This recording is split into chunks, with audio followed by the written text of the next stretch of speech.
Sale deed करिछन तो ता पुनी सब रजिस्टर ऑफिस रे नचेत केवल दखल रे थिले कि जमीर दर भी देथिले यह वैध नुहे चेती जान नले संपत्तिर मालिकाना सत्व दाबी करि परिबेनी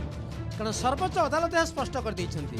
सेल डीड बा बिक्री कबला सब रजिस्टर ऑफिस रे विधिवत पंजीकरण होई नथिले यह बिल्कुल वैध नुहे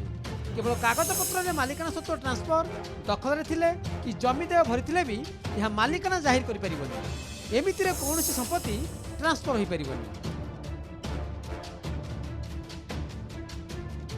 सुप्रीम कोर्ट रो दुई जणिया खंडपीठ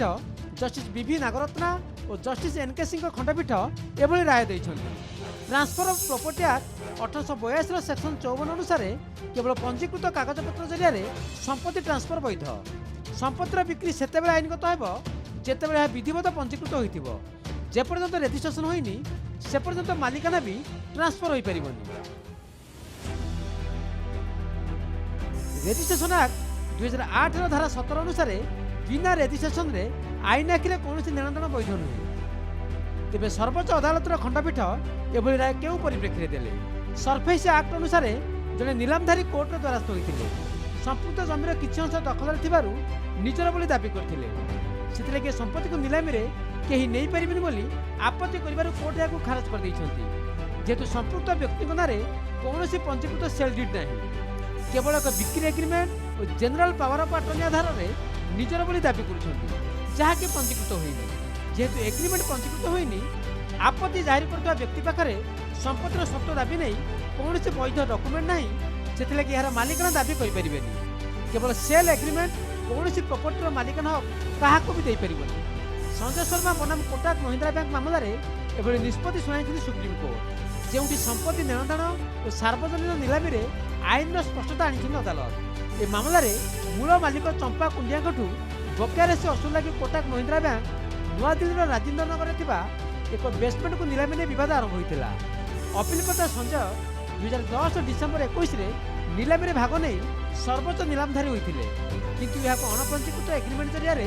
निजर बोली दाबी करी नीलामी को चैलेंज करथिले। संजय जुक्ति बाढ़ी जे 2001 रे ए नीलामी संपत्ति को तांको सह अणपंजीकृत एग्रीमेंट और जनरल पावर ऑफ अटर्नी जरिया बिकिथिला बैंक आरंभ रे मालिकाना दाबी को डीआरटी बा ऋण असुली न्यायाधिकरण कायम रखिथिले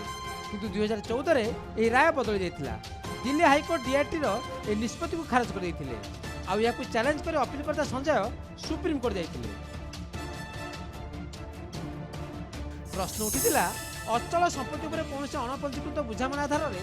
मालिकाना जाहिर होई परिबो कि नीलामी परे सरफेस अधिनियम धारा 13/8 रे बंधक रखिथिबा संपत्ति को छड़ाइबार अधिकार अछि कि कोटक बैंक द्वारा आयोजित नीलामी सरफेस अधिनियम वैधानिक आवश्यकता को पालन करुथिला कि और ये सब प्रश्न रे सुप्रीम कोर्ट स्पष्ट राय दैछन्ति जे मालिकाना जाहिर लागि पंजीकृत सेल डीड ही केवल वैध संपूर्ण संपत्ति दखल रे थाउ अबा असुली लागि नीलाम हेउ बिना पंजीकरण रे मालिकाना हस्तांतर होई परिबनी हस्तांतर लागि पंजीकरण अनिवार्य। नीलाम रे पाइतबा संजोग पाखरे बकेया राशि परिशोध सह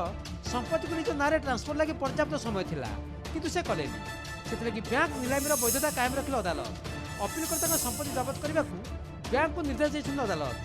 तासह आवश्यक स्थले दखल को सुरक्षित लगी आग को आईनगत पदक्षेप उठाई पारे बोली अपीलकर्ता को अनुमति देछन अदालत। ब्यूरो इनपुट सह भक्तिलता मुनिका प्रदीप नायक रिपोर्ट नक्षत्र न्यूज।